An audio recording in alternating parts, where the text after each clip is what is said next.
Good morning or afternoon, depending on when you are doing our mini lesson today. So we have done one more and one less.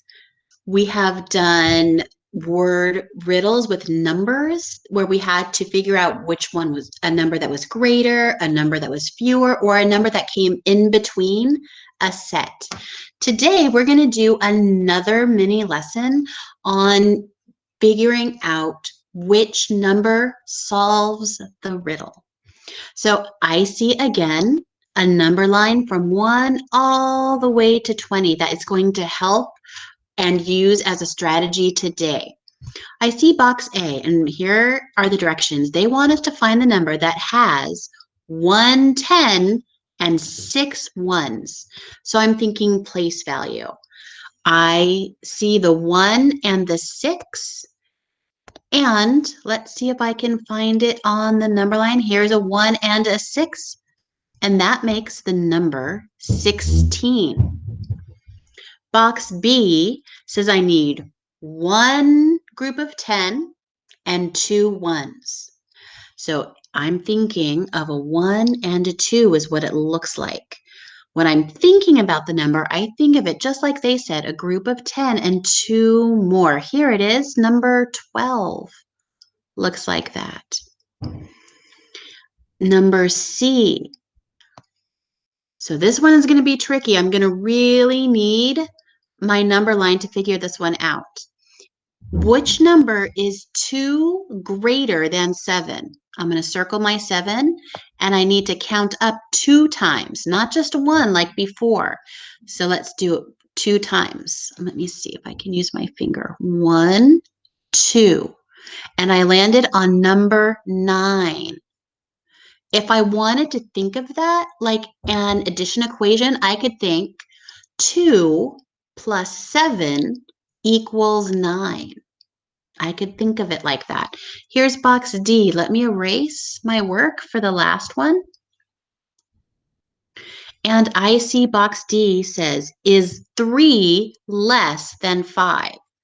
So I'm going to try it on the number line, but I can also use my fingers to count this one out. So I'm going to start with 5. And I'm going to do 3 less. So I'm going to take away 3. So I'm thinking already it's a subtraction equation. Let's take away 3. 1, 2, 3. What do you think my number is? 2. Let me show you what it looks like on the number line. I'm going to circle 5. And I'm going to go backwards 3 times. 1, 2, 3. And I landed on number 2. So I know that that's right. I did it 2 different ways and I got the same answer both times. That is exactly what you want. Let's erase our work and move on to box E. And box E says, add 4 makes 6.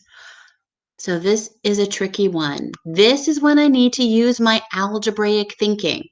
So I want 6 to be the final answer. I'm going to circle the 6. So if I add 4 to some number, it will equal 6. What can I do first to try and figure it out? I think I have an idea. I'm going to do some backwards equations. I'm going to go backwards 4 because I have to add 4 to some number. So let's try it. 1, 2, 3, 4. I landed on number 2. I'm not sure if I'm right. I'm going to just write it on the side right here while I try it. So if I add 4 to this number, it will make 6. Let's try it out. Here's 2. Let's see if adding 4 will make 6. 1, 2, 3, 4, 5, 6. That worked. I am going to write 2 in the box, and I'm going to erase my work. So I'm ready for the next problem. That was a tricky one.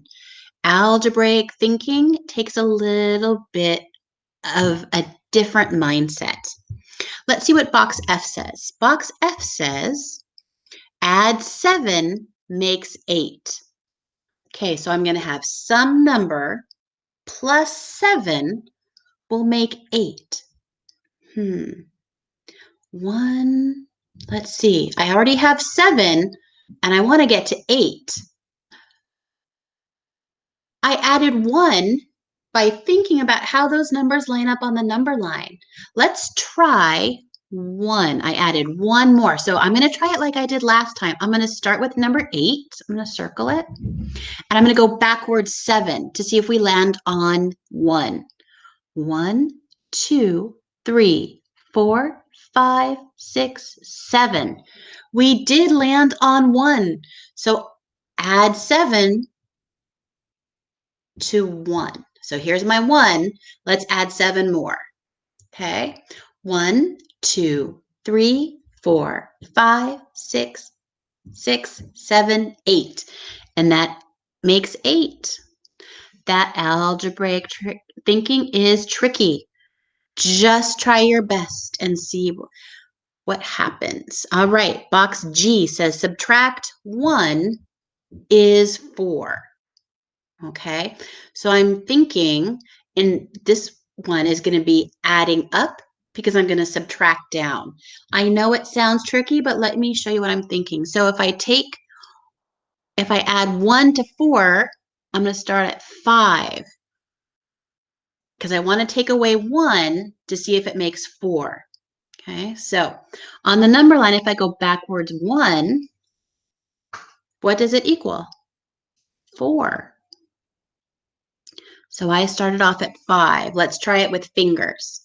If I start at 5, if I take away 1, will it be 4? Let's count.